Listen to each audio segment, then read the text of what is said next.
गलती ड्राइवर की होगी या रही। हम शायद इससे ज्यादा न जानते हैं न जानना चाहते हैं, पर खुद से भी पूछिए, आसपास भी पूछिए और संभव हो तो जिम्मेदारों से भी पूछिए। क्या हर हादसे का सार ये कि गलती ड्राइवर की? नमस्कार, वक्त है प्रश्नकाल का। आपके साथ मैं हूं स्वप्निल। भाखरोटा हादसे से जुड़ी कुछ बातें सामने आई। अवैध कट पर यू टर्न, पूछिए किसकी गलती? गैस टैंकर का रात में परिवहन, पूछिए किसकी गलती? क्या रोड डिजाइन, इंजीनियर, यातायात विभाग और अन्य की कोई जिम्मेदारी नहीं बनती? अगर बनती है तो इतिहास खंगालिए, कब और क्या कार्रवाई हुई? ब्लैक स्पॉट से इतर रिस्क स्पॉट्स, क्या इसकी गुत्थी अनसुलझी हो सकती है? अगर नहीं तो पूछिए क्या किया? ऐसे ही कई सुलगते सवाल जो अग्नि तांडव के बाद उठ रहे हैं, उन्हीं के जवाब जानने की कोशिश करेंगे। स्वागत है आप सभी का। आपके साथ मैं हूं स्वप्न, और मेरे साथ जो गेस्ट जुड़ रहे हैं आपको इंट्रोड्यूस करवा देता हूं। मेरे साथ योगेंद्र जोशी जी हैं, रिटायर्ड आरपीएस हैं और यातायात की भी अहम जिम्मेदारी अपने करियर के दौरान उन्होंने संभाली है। मेरे साथ यशपाल जी हैं, यशपाल शर्मा जी परिवहन निरीक्षक हैं, और दिवांग यादव जी ये फायर ऑफिसर हैं ग्रेटर नगर निगम के, जिन्होंने आज मजबूती के साथ मोर्चा संभाला और जो हालात काबू में आए हैं उसमें एक अहम भागीदारी उन्होंने निभाई है। बहुत बहुत स्वागत है आप सभी का समाचार प्लस पर। मैं शुरुआत योगेंद्र जी आपसे कर रहा हूं। सर, मुझे समझना है कि गलती हर बार ड्राइवर की, क्या इतना कह के खत्म हो सकता है ये केस? देखिए स्वप्निल जी, ड्राइवर वाहन चलाता है, उसके लिए प्रॉपर सड़क होना जरूरी है। करेक्ट। आप देखिए 24 घंटे में से 18 घंटे मनुष्य अपने वाहन से, पैदल, साइकिल से सड़क पर रहता है। हाँ। उस सड़क की जिम्मेदारी किसकी है? उस सड़क की जिम्मेदारी है परिवहन विभाग की है, करेक्ट, पुलिस की है, यातायात विभाग की जिम्मेदारी है। अब आप कैसी सड़क देते हैं उसको चलने के लिए? क्या उसको आप कंट्रोल कर सकते हैं जो चल रहा है जिसको? क्या जो कट आपने बनाए हैं वो सही है या नहीं है, या मेन मेड है? उसकी जो रफ्तार है वो सही है या नहीं है? उसने जो उस कट का प्रयोग किया है कैसे किया है? ये जिम्मेदारी किसकी है? जो उस सड़क को चलाता है, परिवहन विभाग की इसकी जिम्मेदारी है। मैं ये कहता हूं कि सबसे ज्यादा दुर्घटनाएं जो होती हैं वो दुर्घटनाएं होती है सड़क की रोड डिजाइनिंग की वजह से। करेक्ट। कि अगर मान लीजिए सड़क की रोड डिजाइनिंग जो बनी हुई है, आप देखिए अपने यहाँ भारत सेतु या ये कई तरह के जो पुल बने हुए हैं, आप देखिए इनमें एक्सीडेंट्स होते हैं और बाद में फिर स्पीड ब्रेकर लगाए जाते हैं, कहीं डिवाइडर लगाए जाते हैं। ऐसा क्यों? क्योंकि जो रोड बनाते हैं या पुलिया बनाते हैं उस समय ये नहीं देखते हैं कि इसका क्या होगा, डिजाइनिंग फॉल्ट है। हाँ, रोड तो जब आप ये सब बनाते हैं तो क्या इस डिजाइनिंग फॉल्ट की वजह से इंजीनियर को या किसी को? यस। अब आप देखिए यहाँ जो भाखरोटा की जो कट है, यहाँ क्या है, इन्होंने लिंक रोड बनाई है। लिंक रोड पर ट्रक चढ़ते हैं, जो अजमेर से आते हैं वो चढ़ते हैं, जो जयपुर से आते हैं वो चढ़ते हैं, जो अजमेर से आएगा वो यू टर्न लेता है ऊपर चढ़ने के लिए। मैं वहां 2-3 बार वहां से निकला और मैंने देखा है कि उस कट के यहाँ कोई सुरक्षा के उपाय नहीं है। देखिए वहां क्या होता है, जहां ऐसे कट होते हैं साहब, जहां नेशनल हाईवे होते हैं या जो बड़े स्पेशल हाईवे होते हैं, वहां पर जो मीडिएशन बना रहता है, मीडिएशन वो इतना चौड़ा होता है कि अगर उसका घुमाव में ट्रक आ जाता है ना पूरा, तो भी वो दोनों तरफ किसी से नहीं टकराता। लेकिन यहाँ इस तरह का बना हुआ नहीं है। अब लिंक रोड इन्होंने बना दी, नहीं, पर ये भी है निर्माण क्या उन्होंने वो कट वैकल्पिक बना कर रखा है या वो लिटरली डिजाइन का पार्ट है? ये भी अपने आप में सवाल है। वो डिजाइन का पार्ट नहीं बना रखा है। हाँ एग्जैक्टली, वो वैसे ही बना है, का पार्ट नहीं। अगर डिजाइन का पार्ट होता तो ये एक्सीडेंट नहीं होता। जिधर से ट्रक आते हैं लेफ्ट साइड से, उधर वो बाहर की तरफ निकला रहता है, और जिधर से ट्रक आता है उधर से वो दबा हुआ रहता है, सामने से बाहर से निकला रहता है। ये इसका एक डिजाइन बना हुआ रहता है, जहां दोनों सड़क जो डबल लाइन है या 4 लाइन है वहां ट्रक निकलते हैं उसके लिए। उसके बाद वहां ब्लिंकर होता है लाल रंग का। वहां पर जो सुरक्षा के उपाय हैं, आपको ध्यान क्या रखना है, वो चिन्ह वहां लगे रहते हैं। इन सब चीजों के होते हुए ये एक्सीडेंट नहीं होते हैं। लेकिन ये सुबह का वक्त जहां धुंध हो रही है, सड़क इस तरह की बनी हुई है, तो वहां अजमेर रोड की हालत यह है कि एक बार जब मैं अजमेर रोड गया, वहां 2-3 घंटे का जाम था। अब आप देखिए जाम क्यों है भाई? पुलिया बनाते हैं लेकिन सर्विस लेन नहीं बनाते, जबकि ठेकेदार उस सर्विस लेन का पैसा लेता है। पहले सर्विस लेन बनाए फिर पुलिया बनाए, ऐसा नहीं है। मैंने एक बार गडकरी साहब को लोकसभा में भाषण करते हुए सुना कि साहब 10 सेकंड तक अगर टोल में आप रुकते हैं तो आपको पैसा देने की जरूरत नहीं है। मैं एक दिन वहां आधा घंटे तक रुका, मैंने एक नंबर थे वहां टेलीफोन किया, गडकरी जी के निवास का टेलीफोन था। मैंने पूछा भाई कहां से बोल रहे हैं? कि साहब मैं वहां से ऑफिस से बोल रहा हूं, मैंने मेरी ये शिकायत है भाई, इस शिकायत को आप नोट करें और मुझे बताएं वापस कि क्या किया इसके अंदर। आज तक कोई जवाब नहीं आया होगा। ठीक है, कारण ये है कि इस प्रकार की जो दुर्घटनाएं होती हैं उसके लिए आप मानव को जिम्मेदार कम और जो इंजीनियर रोड इंजीनियरिंग है उसको जिम्मेदार ज्यादा ठहराएंगे। इसीलिए मैंने ओपनिंग में ये बात कही। और एक दो बातें मैं अपने दर्शकों से यहां पर कहना चाहता हूं, इस बात को भी समझने की जरूरत है। आप इमेजिन कीजिए कि अगर डिजाइन में फॉल्ट है, मान लीजिए मैं किसी कंपनी में काम करता हूं और मैं इंटरव्यू में एक आध सवाल गलत दे दूं, या मैंने जो आंसर शीट भरी है उसमें एक आध पॉइंट या कुछ गड़बड़ लिख दूं, मेरे तुरंत वहां पे मार्क्स कट जाने हैं। लेकिन अगर डिजाइनर से कोई चूक हुई है और बाद में आप जब रीस्ट्रक्चर कर रहे हैं वो बात सामने आई, तो क्या आपने डिजाइनर पर किसी तरह की पेनल्टी लगाई? क्या आपने उस पर कोई कार्रवाई की? और अगर इस पीरियड में कोई हादसा हुआ है तो क्या ठेकेदार और डिजाइनर पर पलटकर कार्रवाई नहीं होनी चाहिए? ये एक सवाल है, इसको जरूर सोचिएगा। अब ये ओपन डिबेट है, जो जब जैसे जहां पर कोई बात जोड़ना चाहता है वो बोल सकता है। लेकिन डिबेट आगे बढ़ाने के लिए यशपाल शर्मा जी, आज मेरी कई जैसे एलपीजी फेडरेशन से जुड़े कई लोग हैं, उनसे भी मेरी बातचीत हुई। उन्होंने ये बताया कि दरअसल नियमतः ये पॉसिबल ही नहीं है कि एलपीजी के टैंकर्स रात में चलें। यहां से मेरे सामने आता है फॉल्ट नंबर 2। क्या मैं गलत हूं? पहली चीज तो मैं ये जो बहुत बड़ा इंसिडेंट हुआ है जयपुर में, राजधानी में, जिससे सुबह सब उठे लोग जयपुर वासी या तो हतप्रभ रह गए, पूरा प्रशासन सख्ते में आ गया, उसके लिए मैं बेहद जो है खेद प्रकट करता हूँ। इसके लिए मेरे पास शब्द नहीं है संवेदना प्रकट करने के लिए। अब जैसा कि स्वप्निल जी आपने बताया, अपन उससे आते हैं, पहले आपके पॉइंट से स्टार्ट करता हूं मैं। लाइसेंस का ड्राइवर की गलती, करेक्ट, एग्जैक्ट। वो ड्राइवर की गलती इसलिए लाता है क्योंकि देश भर में जितनी भी सड़क दुर्घटनाएं होती हैं, मृत्यु होती है, कैजुअलिटी होती है, घायल होते हैं, जब वो एफआईआर पुलिस थाने में दर्ज होती है तो उसमें एक नॉर्मल परसेप्शन लिया जाता है चालक की गलती, तो वो जो एफआईआर में चालक की गलती मानी जाती है। जो दूसरे फैक्टर हैं, जैसा सर फरमा रहे थे Joshi sir, road engineering, road का जो कंट्रीब्यूशन है उसको कंसीडर नहीं किया जाता एफआईआर में, इसलिए वो नेग्लेक्ट हो जाता है। जो आंकड़े होते हैं वो केवल उसी में चले जाते हैं कि वाहन चालक की गलती से दुर्घटना हुई। इस वाले केस में अपने को ब्रॉड जो है उस क्राइम को वापस से सीन को क्रिएट करना चाहिए, उस जो प्लेस पे दुर्घटना हुई है वापस से करके उसको पूरा एग्जामिन करना चाहिए। मेरा व्यू है उसमें, एक तो रोड इंजीनियरिंग का क्लोर लीफ का, जो मैं उस पॉइंट पे आता हूं, जब ये रिंग रोड बनी थी और कनेक्टिविटी आप कर रहे हो किसी भी हाईवे से, NH 48 से जब कनेक्ट हुआ तो क्लोर लीफ आज तक क्यों नहीं बना? ये सबसे बड़ा प्रश्न है। ये काफी दिन से ये वहां से बड़े बड़े ट्रॉले घूमते हैं, रात के टाइम ऑड आवर्स में घूमते हैं। ये तो इसमें जो है ज्वलनशील पदार्थ था, इससे बहुत बड़ी कैजुअलिटी हो गई। वहां पहले भी एक्सीडेंट हो चुके हैं। वो ब्लैक स्पॉट के रूप में जाना जाता है। ब्लैक स्पॉट की रेमेडीज वो प्रॉपर होनी चाहिए टाइम से। दूसरा ये है कि क्लोर लीफ टाइम से बनना चाहिए। जो रोड इंजीनियरिंग के एस्पेक्ट में बता रहा हूं, मेन चीज ये है कि जब कोई भी हाईवे का निर्माण होता है तो उसकी डीपीआर बनती है, डिटेल प्रोजेक्ट रिपोर्ट।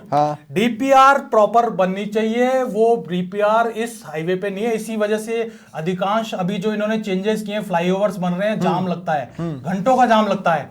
ये पहले क्यों नहीं इन्होंने डीपीआर में लिया जो फ्लाईओवर्स बन रहे हैं? मैं रोड इंजीनियर की बात कर रहा हूं, मैं दूसरे एस्पेक्ट पे बाद में आऊंगा। तो वो चीज इंपॉर्टेंट है। क्लोर लीफ अगर बन जाए तो उसमें जो सर ने बताया कि ये लंबे लंबे व्हीकल्स घूमते हैं, बड़ा एक अजीब सी सिचुएशन हो जाती है। वो क्लोर लीफ का जल्दी से जल्दी निर्माण करना चाहिए संबंधित रोड ओनिंग एजेंसी को। अब आते हैं एक मोटर व्हीकल एक्ट पे। मोटर व्हीकल एक्ट में इसी को चीज को, सड़क दुर्घटना को दृष्टिगत रखते हुए एक नया सेक्शन जोड़ा गया था, 198A 2019 में। या 2000, यू आर राइट। तो वो जो सेक्शन जोड़ा गया था वो इसीलिए जोड़ा गया था जिससे कि जो रोड कंस्ट्रक्शन कंपनी, उसका 198A सेक्शन है, failure to design of design to comply with standards for road design, construction and maintenance. Yes, उसमें रोड ओनिंग जो एजेंसी है या कंसेशनर है, कॉन्ट्रैक्टर है, सब कॉन्ट्रैक्टर है, उसको अगर वहां कोई दुर्घटना होती है रोड की कमी की वजह से, रोड तो दे आर लायबल टू पे ₹1,00,000 Correct. फाइन, उसमें इम्पोजिशन होना चाहिए और उस पर निश्चित रूप से कार्रवाई की जाएगी परिवहन विभाग की ओर से। नंबर 1। नंबर 2, जो ड्राइव ये इस तरह के वाहन है, बिल्कुल इनको मैं बिल्कुल एग्री हूं। मैंने पॉइंट रखा था पहले भी कि इस तरह के जो वाहन है उनको ऑड आवर्स में, खासकर जब विजिबिलिटी कम होती है, इनका संचालन नहीं होना चाहिए किसी भी प्रकार से। नहीं, ये तो नियम है। Yes. मैं इसको और क्लियर करवा देता हूं। देखिए, मेरे साथ कुछ और गेस्ट जुड़ गए, मैं आपको उनसे भी इंट्रोड्यूस करवा दूं। दीपक गहलोत जी, अध्यक्ष हैं LPG distribution federation of Rajasthan के।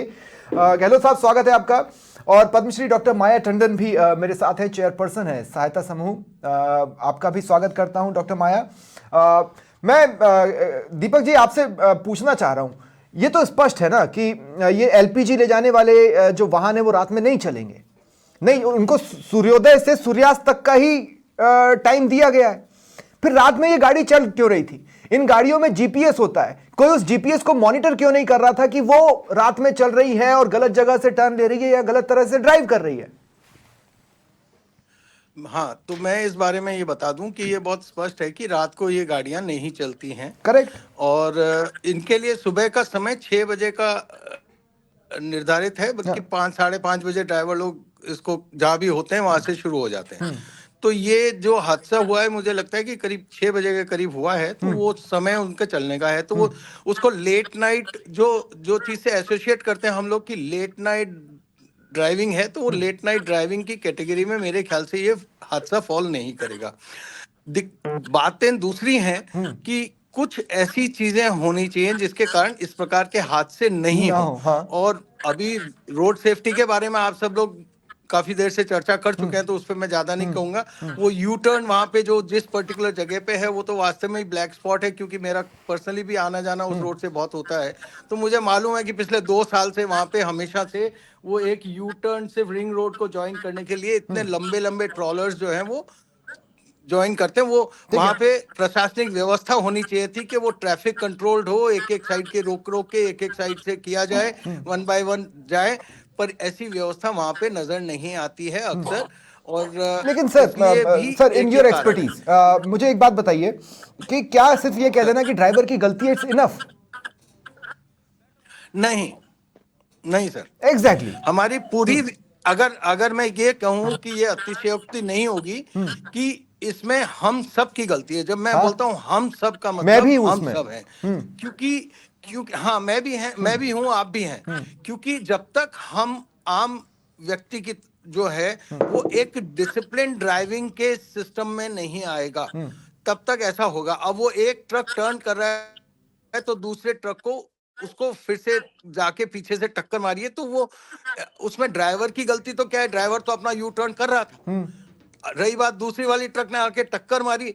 लेकिन ऐसे हादसे नहीं हो, इसके लिए क्या होना चाहिए? क्योंकि एक तो है कि सेल्फ डिसिप्लिन, चलिए सेल्फ ड्राइविंग डिसिप्लिन नाम की जो चीज है वो खेत के साथ कहना चाहता हूं कि हम सब में बहुत कम है, नहीं है। दूसरी बात यह है, ऐसे जो हैजार्डस गुड्स जो कैरी करते हैं व्हीकल्स, उन व्हीकल्स के ऊपर इस प्रकार का इंडिकेटर क्यों नहीं होता? एक एम्बुलेंस जो जान बचाने के लिए चलती है, उसके ऊपर लाल पीली बत्तियां लगी होती है, सायरन लगा होता है, वो ब्लिंक करता है, आगे पीछे लोगों को पता रहता है, लोग उसको रास्ता देते हैं या उससे दूर रहते हैं।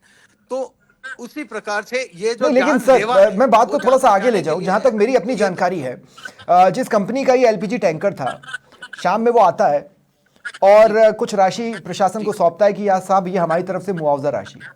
What type of behaviour is this? ये तो आप अपनी जिम्मेदारी से बचना चाहते हैं।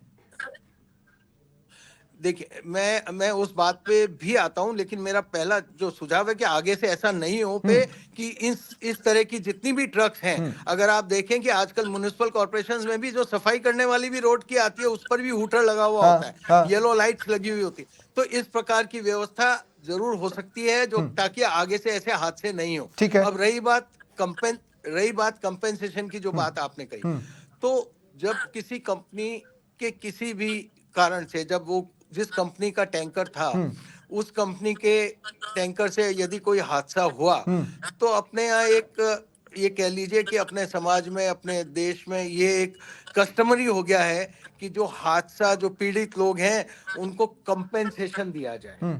ठीक है, कंपनसेशन की मांग भी हो जाती कई जगह पे। नहीं, लेकिन सर ये अपना, इसको आम समझ में ये भी तो कहते हैं कि अपना पल्ला झाड़ लिया बेनिफिट्स लेने के लिए। पल्ला झाड़ना तो तब कहेंगे जब वो, यदि जो भी केस है, उस केस का जो नतीजा निकलता है उसमें यदि उनको एब्सॉल्व कर दिया गया सिर्फ इसीलिए कि उन्होंने वो पैसे दे दिए थे, हाँ, तो वैसा नहीं है। ठीक है। जिस प्रकार सरकार ने सहायता दी, उसी प्रकार कंपनी ने भी अपनी तरफ से एक गुडविल के रूप में सहायता देने की। ठीक है सर, मैं आगे भी आपके पास आऊंगा, आप प्लीज मेरे साथ बने रहें। देवांग भाई, मैं आपके पास आ रहा हूं। सबसे पहले तो बहुत बढ़िया, जिस तरह मुझे नहीं लगा था कि इतनी जल्दी चीजें काबू में आएंगी, क्योंकि ठंड का महीना होने की वजह से हवा भी भारी रहती है, हवा को गर्म होकर ऊपर तो उठना नहीं था, तो हालात तो मुश्किल रहे होंगे। कई लोगों ने आज मुझसे आकर कह दिया कि साहब ऐसा है कि फोम डालकर बुझाया जा सकता है, पर एलपीजी से जो आग लगती है वो फोम से तो नहीं बुझती ना।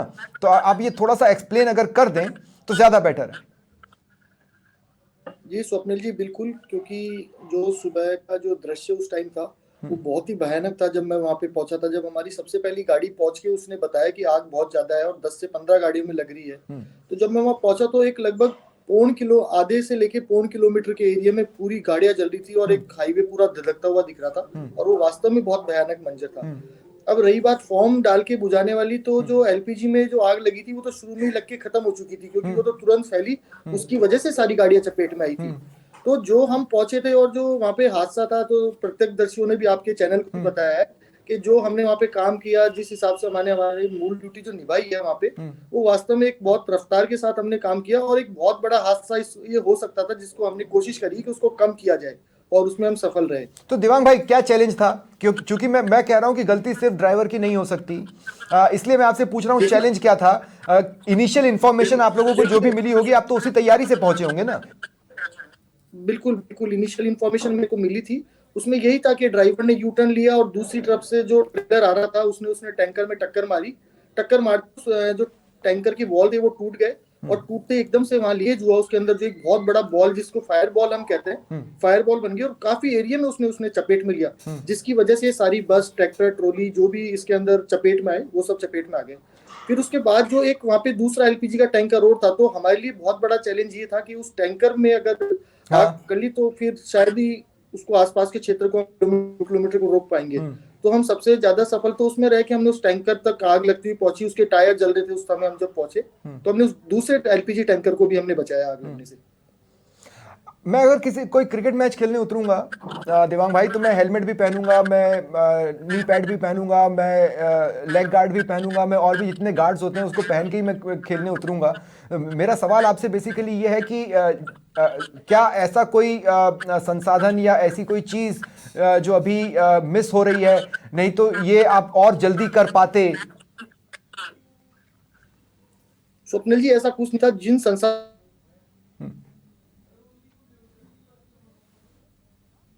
दुर्घटना को एक बड़ा हादसा होने से रोक नहीं सकता, ये हालांकि बहुत बड़ा हादसा है, पर वो था इससे भी बड़ा रूप ले सकता था, तो वो होने से हम नहीं रोक सकते थे यदि हमारे पास संसाधनों की कमी होती तो। ठीक है, डॉक्टर माया टंडन, कहां फेल किया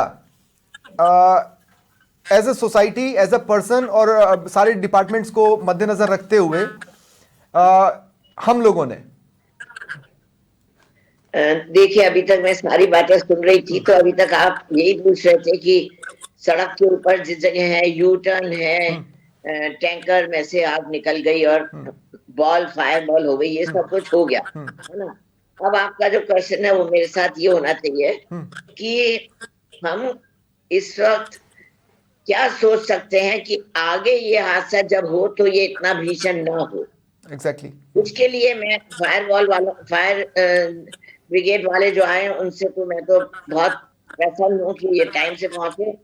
मैंने पूरा हादसा देखा है, बहुत उसको फील किया है, और ये हादसा होने के बाद क्या होना चाहिए उसके बारे में मैं कुछ बोलना चाहती हूँ। बोलिए ना। क्योंकि अगर हम ये सोचे कि फायर वालों ने एक्सटिंग्विश करने में मदद कर दी, पर जिन लोगों को अस्पताल पहुंचाया गया, एम्बुलेंस आई वहां पर, और एम्बुलेंसेस गई, एम्बुलेंस के अंदर जो लोग थे क्या वो ट्रेन थे? क्योंकि इतनी दूर हादसा हुआ है, अस्पताल पहुंचने में उनको आधा पौन घंटा जरूर लगा होगा। क्या एम्बुलेंस के अंदर कोई ऐसे जने ट्रेंड थे कि जिन्होंने जान, जो लोग हॉस्पिटल पहुंचे हैं, वो लोग की रस्से के अंदर जान नहीं निकली हो। मैं पद्मश्री मेरे को 3 साल से मिला के बाद मिला है। मैं एनेस्थीसिया डिपार्टमेंट में एसएमएस मेडिकल कॉलेज में थी, पूरा मेरा कैरियर एसएमएस मेडिकल कॉलेज से ही निकला है, और हम लोग फ्रंट रनर्स होते हैं लाइफ सेव करने के लिए। तो अब अपन इन दोनों के अलावा मैं ये बोलना चाहती हूँ कि एम्बुलेंस ऐसी होनी चाहिए जो उस वक्त आई थी, उसके अंदर क्या कुछ लोगों की जान बचाने में कोई सफल हुए या रस्से के अंदर भी, तो ये भी बहुत बड़ी चीज है। अगर आप इसको मिस कर जाएंगे तो पूरी जो आप बात कर रहे हैं वो बेकार हो जाएगी, क्योंकि कई लोग ऐसे रस्से के अंदर जान बच सकती थी, कई लोगों की वो नहीं बची है, ये मेरे को पूरा विश्वास है, क्योंकि एम्बुलेंस के अंदर ऐसे कोई नहीं थे। दूसरी बात, क्या एसएमएस में और दूसरी जगह में जहाँ पर हॉस्पिटल में इमरजेंसी डेस्क को पहले से इन्फॉर्म कर दिया था, सारे लोगों ने इमीडिएटली लेके गया। ये मेरे को लगता है कि हुआ है, क्योंकि हमारे भगत लाल जी भी वहाँ पे मौजूद थे, बिजू जॉर्ज भी मौजूद थे, तो सारे बड़े अफसर वहाँ पे खड़े थे, और फायर ब्रिगेड के लोग भी थे और लोग भी थे। तो जो हेल्थ एसएमएस मेडिकल कॉलेज थी, वो वहां पर क्या वो सारी ट्रॉलीज लेके खड़ी हुई थी, इसके बारे में किसी ने कुछ बताया नहीं। ये भी एक बहुत बड़ी चीज है। एक्सीडेंट होना था, वो गया, उसके बारे में ये आपने बताया क्यों हुआ, वो भी हुआ, लेकिन क्या जाने जो बच सकती थी वो बची, उसका मुझे दुख है। मेरे को पद्मश्री इसलिए मिला है कि मैं जान बचाने में आम जनता सक्षम होनी चाहिए। तो जनता तो जा ही नहीं सकती थी पास में, कोई जा ही नहीं सकता था, इतना बड़ा हादसा था। मैं देख रही थी कि भीषण आग, और उसके बाद में जिस तरह से बताया गया है कि पानी के छिड़काव से ही, हमारे यहाँ पानी के छिड़काव के अलावा और कुछ भी अवेलेबल भी नहीं है, तो आदमी को निकालता, बहुत अच्छी तरह से उन्होंने काम किया। लेकिन क्या अस्पताल ले जाते, जो चले गए वो तो चले ही गए, उसके बारे में इस पर जान चली गई, उसको वापस नहीं आ सकती। लेकिन क्या रस्से के अंदर कोई जान बचाई गई, ये मेरा एक बहुत बड़ा क्वेश्चन है, जिसको आपको मेरे से फर्स्ट क्वेश्चन पूछना चाहिए था। सेकंड क्वेश्चन, एसएमएस में जाने के बाद क्या डिजास्टर मैनेजमेंट टीम उनके साथ गई थी और उन्होंने जान बचाई? ये भी बहुत बड़ा क्वेश्चन मार्क है कि डिजास्टर टीम और ये वाली टीम भी साथ थी, क्योंकि रिस्पॉन्स टाइम क्या होता है कि एसएमएस मेडिकल कॉलेज ही क्यों लेके गए, पास का कोई हॉस्पिटल देखकर क्यों नहीं लेके गए? ये भी मेरा एक बहुत बड़ा क्वेश्चन है। आगे से ऐसा होए तो कई जाने बच सकती है, और मेरे को पद्मश्री मिला ही इसलिए है। ब्रिलियंट पॉइंट डॉक्टर माया, ब्रिलियंट पॉइंट। मैं इसको भी अब इनकलकेट करता हूँ अपनी डिबेट में, और मैं आगे आपके पास आऊँगा। योगेन जी, बहुत सारी बातें जो अभी हमने की, क्या लगता है आपको अब हमें लिस्ट बनानी चाहिए? Point number 1, point number 2, point number 3, सिर्फ जिम्मेदारी ड्राइवर पे बोलकर हम नहीं छोड़ेंगे। पॉइंट नंबर 1 पे आप किसको रखते हैं? इंजीनियरिंग को रख रहे हैं? देखिए, मेन चीज इंजीनियरिंग है, जो परिवहन विभाग है उसकी जिम्मेदारी है पूरी। दूसरा, उसके अंदर पुलिस विभाग की जिम्मेदारी है।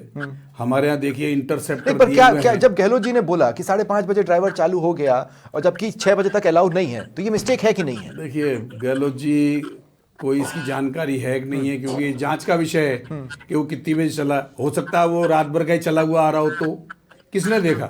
ये जांच होगी जब पता चलेगा कि 5:15 के आसपास वो रोड पर था, ये तो तय है। देखिए, जब 6 बजे का मतलब है उजाला होना चाहिए। हाँ, करेक्ट। उजाले में चलेगा, उजाले में आएगा, उजाले में होगा। लेकिन कोई बात नहीं, अब ये तो ज्वलनशील पदार्थ था, इसलिए इस प्रकार का बड़ा हादसा हो गया। अगर मान लीजिए ये पेट्रोलियम वाला नहीं होता, दूसरा होता, और उससे भी हादसा होता, तो उसमें भी तो मरते लोग। करेक्ट है। लेकिन हमको ये यहाँ नहीं जाना, हमें ये जाना है कि जिनकी जिम्मेदारी है वो उन जिम्मेदारी का निर्वहन नहीं कर रहे हैं, चाहे राजनीतिक पार्टी। क्या किसी लॉ में वो कवर होते हैं कि? जी हाँ, देखिए, एक बात और है कि हमारे यहाँ एक रूटीन में एफआईआर लिखी जाती है। हाँ, करेक्ट है। छोटी गाड़ी होगी तो बड़ी गाड़ी के खिलाफ लिख देंगे, तेज गति लापरवाही से। ये नहीं बताएंगे कि आगे एक ढक्कन खुला हुआ था नगर निगम का, उस ढक्कन में मोटरसाइकिल वाला गिर गया। अब उस नगर निगम वाले के खिलाफ कार्रवाई नहीं होगी, करेक्ट, उसका नाम उसमें नहीं होगा, न तो किसी को पता होता है, न पुलिस वालों को पता होता है, एग्जैक्टली, न ये रूटीन आ रहा है। लाइटें बंद है, रात में अंधेरा है, लाइटें जली हुई नहीं है, अब दो मोटरसाइकिल वाले बेचारे टकरा जाते हैं, कोई मर गया तो चला गया। तो बात यह है कि जो बेसिक है ना हमारे देश में, जो अंग्रेजों के जमाने से चला आ रहे हैं, उन सबको इन्होंने खत्म कर दिए। अरे पहले कानून में प्रावधान थे कि सड़क में कमी होगी, इंजीनियर उसकी जिम्मेदार होगा।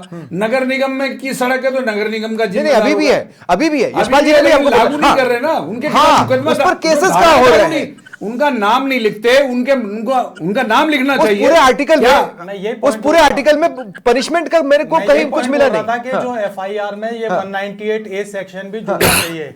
अभी हाल ही में मैं पुलिस और अधिकारियों के साथ ट्रेनिंग में गया था फरीदाबाद IRT। वहाँ यही क्वेश्चन था कि लैक ऑफ नॉलेज की वजह से जो एफआईआर दर्ज करते हैं उनको बस वो तेज गति लापरवाही, एक रटाया सा सेक्शन है कि भाई तेज गति लापरवाही से, जबकि उसमें एफआईआर में अगर ये 198A सेक्शन जोड़ेंगे तो जो संबंधित जो रोड ओनिंग एजेंसी है वो भी एक तरह से आरोपित लेकिन उसमें रहेगी। पनिशमेंट क्या है? मेरा सवाल तो ये है, उसमें पनिशमेंट क्या है? उसमें पनिशमेंट मैं यही तो कह रहा हूँ, उसमें पनिशमेंट है 1 लाख रुपए का है और जेल तक है, उसमें पूरा सेक्शन देखिए। अच्छा। हाँ वो पूरा है, पनिशमेंट है। लेकिन मैं ये कह रहा हूँ कि जो रोड, अगेन मैं उसी पॉइंट पे आता हूँ, जैसे एक रोड मार्किंग की बात करते हैं अपन। रोड मार्किंग एक छोटी चीज होती है, लेकिन रोड मार्किंग अगर प्रॉपर हो तो एक रोड का जो सेफ्टी का जो एस्पेक्ट है वो पूरा होता है। रोड चेतावनी चिन्ह है वो पूरे हो तो पूरा होता है। जैसे कंस्ट्रक्शन हाईवे पे अपन देखते हैं, कंस्ट्रक्शन जोन होता है हाईवे पे जहाँ काम चल रहा होता है रिपेयर का या जो भी है, उसमें उनको IRC SP 55 एक इंडियन रोड कांग्रेस के प्रावधान है, उनको पालना करनी चाहिए। जैसे लाइट ब्लिंक करती है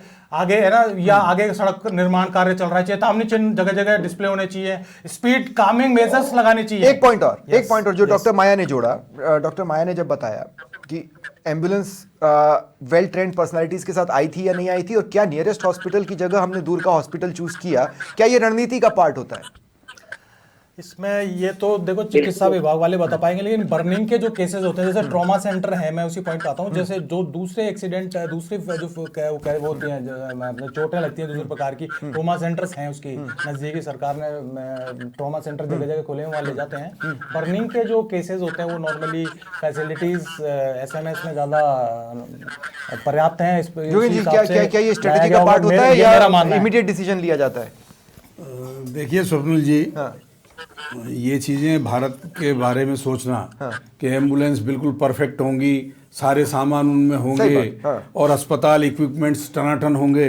आप पहले इंफॉर्मेशन पहुंच चुकी होगी, आप वहां पहुंचोगे तो सब तैयारी मिलेगी। अस्पताल में गहलोत जी ऑपरेशन कराने वो उनके स्टंट लगे थे, तो एक टूटी सी वो लाए थे कुर्सी जिसमें उनको वहां घुमा रहे थे। तो आप देखिए कि हमारे यहाँ फैसिलिटीज तो है ही नहीं ज्यादा, तो ऐसी फैसिलिटीज के लिए तो बहुत बड़ा एक लंबा चौड़ा स्कोप है जिसको तैयार करना पड़ेगा। लेकिन चलो, इस प्रकार के जो गंभीर पेशेंट हैं उनके लिए तो अभी हमारे यहाँ हाल फिलहाल में कोई ऐसी चीज है नहीं। अभी जितने भर्ती हुए हैं, इसका एक सेकंड पॉइंट भी है, 11 लोग मरे, उसमें से हो सकता है कि कोई ऐसा भी हो जो समय पर पहुंच जाता है या समय पर सही चीजें मिल जाती तो वो शायद जीवित रहता।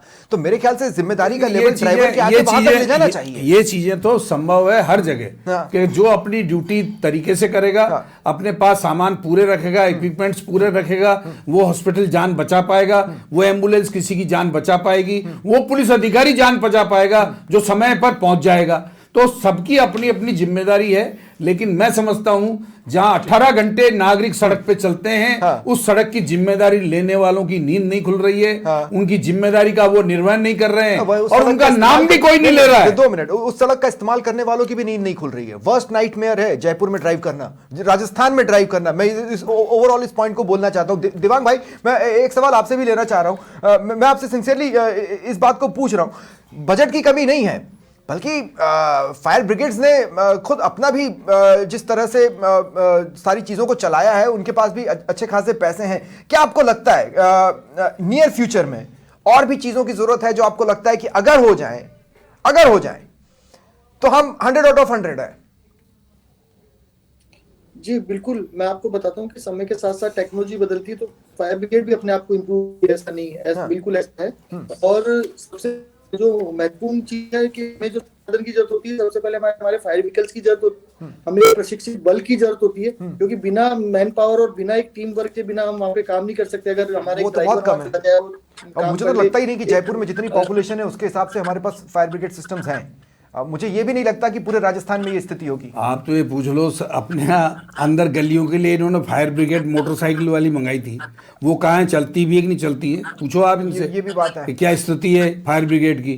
जितने मॉल की बिल्डिंग है, क्या वहां पर फायर ब्रिगेड पहुंचने वाली सीढ़ियों वाली इनके पास है? हाँ, वो नहीं है, मुश्किल वो से है। एक बल्कि होगी, वैसी वो भी एक बड़ी गाड़ी मुश्किल देवांग से यादव चलती की, है। मेरे ख्याल से देवांग यादव की मॉनिटरिंग में है वो गाड़ी, वो लंबी सीढ़ी वाली। एक गाड़ी है जो भी बड़ी मुश्किल से, कभी उसको स्टार्ट करते हैं तो बड़ी मुश्किल से स्टार्ट होती है, क्योंकि रोज काम थोड़ी आती है। करेक्ट, लेकिन वो करेक्ट तैयार रहनी चाहिए लगातार 24 घंटे। दीपक गहलोत जी, गलत जानकारी है। प्रत्येक शिफ्ट में सुबह स्वप्निल जी, प्रतिदिन 3 बार गाड़ी स्टार्ट होती है, गाड़ी चेक होती है, ठीक है और सर, बराबर उस गाड़ी का मेंटेनेंस होता है। ओके, हाँ जी गहलोत जी, होती है तो अच्छी बात है। हाँ नो डाउट, हाँ मैं फायर फाइटिंग यदि के ऐसे और संसाधन होते तो क्या आज हम वहाँ पे समय पे पहुंच पाते?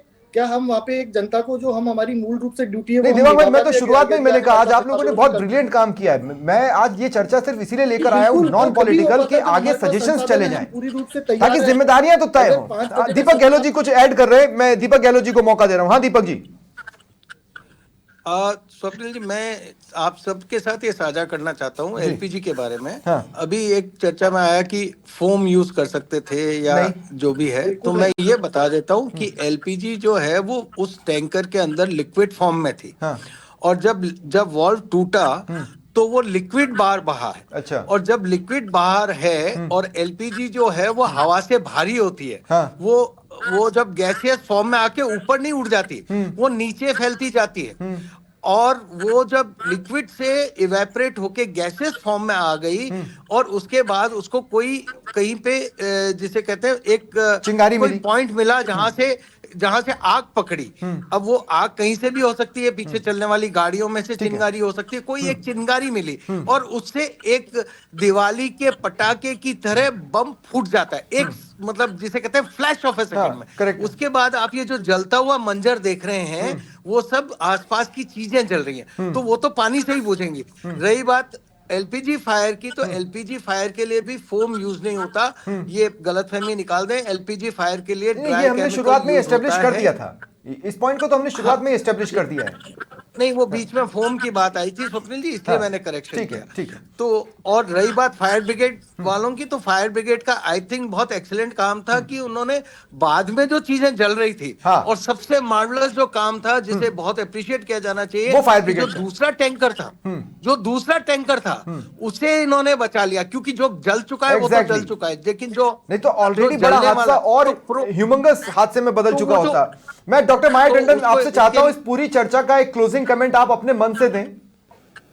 मैं एक कमेंट देनी चाहता हूं। अच्छा ठीक है, शॉर्ट में बोल दीजिए। ये है कि बिल्कुल कि पूरी व्यवस्था में यदि कहीं पे, जैसा कि चर्चा में आया कि एडमिनिस्ट्रेटिव रिस्पॉन्सिबिलिटी किसी की नहीं होती, एफआईआर किसी एडमिनिस्ट्रेटिव रिस्पॉन्सिबल पर्सन के अगेंस्ट नहीं लिखी जाती, तो इस केस में मेरे ख्याल से एनएचएआई, ट्रैफिक, जो भी वहां पे हैं, जो उन्होंने मेंटेन नहीं किया, नवा ब्लिंकर्स हैं, नवा टर्निंग के लिए कोई इंतजाम था, उसके खिलाफ लिखी जानी चाहिए। बिल्कुल, इसीलिए मैंने कहा, लेकिन फिर वही बात है ना कि क्या वो खुद पर लिखेंगे, हालांकि लिखी जानी चाहिए, ये भी एक सवाल है। Doctor Maya, closing comment please. देखिए, क्लोजिंग कमेंट में मैं ये बोलूंगी कि जो इन्होंने बोला है, शुरू से आखिर तक ये बोला, बिल्कुल सही बोला है। ये सब चीजें होनी ही चाहिए, पर क्या डिजास्टर की एम्बुलेंस थी क्या? डिजास्टर में भी एम्बुलेंस होती है, हमारे यहाँ डिजास्टर टीम है, वो पहुंची कि नहीं ये पता नहीं चला। और अगर डिजास्टर टीम भी है तो नियरेस्ट मेडिकल सेंटर पे ले जाना चाहिए। मैं फिर से आपको बोल दूं क्लोजिंग कमेंट के अंदर, जो मैम विद ऑल हम्बलनेस, आप जो बात करें बहुत अच्छी है, but that is after the disaster. उस डिजास्टर नहीं हो इसके लिए क्या होना चाहिए, ये डिजास्टर क्यों हुआ इसके लिए क्या होना चाहिए। मैं तो कह रही हूँ, इतनी देर से आप लोग ना ये वाली बात तो बोलिए नहीं होना चाहिए, इतनी देर आपने इतना कुछ बोल दिया, अब मेरे को ये तो बोलने दीजिए कि अगर हो गया है ना, हो गया तो आप क्या करेंगे? नियरेस्ट मेडिकल सेंटर अपना, आजकल सबके पास स्मार्टफोन है, स्मार्टफोन से नियरेस्ट मेडिकल सेंटर देखिए कौन है, प्राइवेट हॉस्पिटल है, लेके जाइए। प्राइवेट हॉस्पिटल जो है उसको फोन कर दीजिए कि आ रहे हैं 8-10 वो रख के रखो। क्या मजाल है कि प्राइवेट हॉस्पिटल नहीं करें? आजकल प्राइवेट हॉस्पिटल कितने अच्छे हो गए, भागरोटा के आसपास कोई भी प्राइवेट हॉस्पिटल नहीं है, क्यों ऐसे वैसे देखे जाए? कोई मना कर ही नहीं सकता। नहीं, मना नहीं कर सकता, एक्ट में प्रावधान है। जो रोड रेगुलेशन एक्ट है, जो राष्ट्रीय राजमार्ग वाले, उसमें प्रावधान है कि एक्सीडेंट होता है तो पास वाले किसी अस्पताल में भर्ती करें और उसका खर्चा उस अस्पताल को नहीं उठाना पड़ेगा, सरकार उठाएगी, देगी। Correct correct. चलिए, बहुत बहुत शुक्रिया, बहुत बहुत शुक्रिया। मैं इसी सवाल के साथ सभी को छोड़ के जा रहा हूं, क्योंकि लाख टके का सवाल यही है कि क्या सिर्फ ड्राइवर जिम्मेदार होता है, और अगर नहीं तो उसको क्वेश्चन करना सीखना पड़ेगा। बहुत बहुत शुक्रिया, नमस्कार।